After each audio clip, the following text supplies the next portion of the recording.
আৰু কাষৰ বেল আইকনটো প্ৰেছ কৰক। এডুকেশ্যনৰ ভিডিঅ' নটিফিকেশ্যন পাবলৈ তেন্তে বলক আজিৰ আছামিজ মাষ্টাৰ মাইণ্ডৰ জিকে শিকাবলৈ। ভিডিঅ'টো আৰম্ভ কৰাৰ আগতে আপোনালোকলৈ এটা অনুৰোধ, যদিহে আপোনালোকে মোৰ চেনেলৰ নতুন তেনেহ'লে ছাবস্ক্ৰাইব কৰি লওক Assamese master mind YouTube channel আৰু কাষৰ বেল আইকনটো প্ৰেছ কৰিবলৈ একেবাৰে নাপাহৰিব। তেন্তে বলক আজি ভিডিঅ'টো আৰম্ভ কৰোঁ। আমি আপোনালোকলৈ আগবঢ়াম প্ৰতিদিনে ৫টাকৈ প্ৰশ্ন উত্তৰ।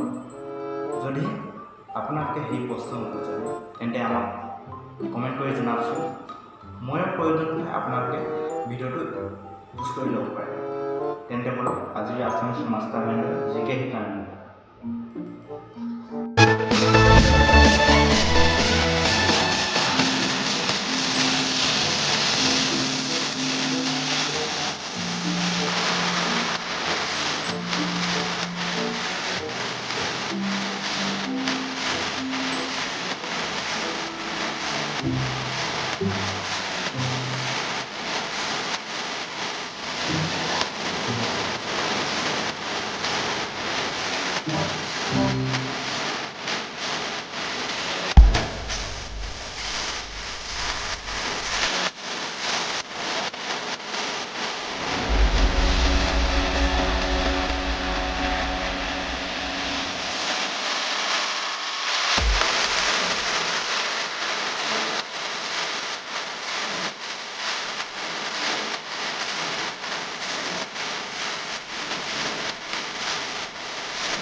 যদিহে আপোনালোকৰ ভিডিঅ'টো ভাল লাগিছে তেন্তে লাইক কমেণ্ট শ্বেয়াৰ আৰু আছামিজ মাষ্টাৰমাইণ্ডক ছাবস্ক্ৰাইব কৰিবলৈ লগতে বেল আইকনটো প্ৰেছ কৰিবলৈ একেবাৰে নাপাহৰিব। তেন্তে পুনৰ লগ পাম আৰু আন এটি এডুকেশ্যন ভিডিঅ'লৈ। আজিলৈ বাই বাই, জয় অসম।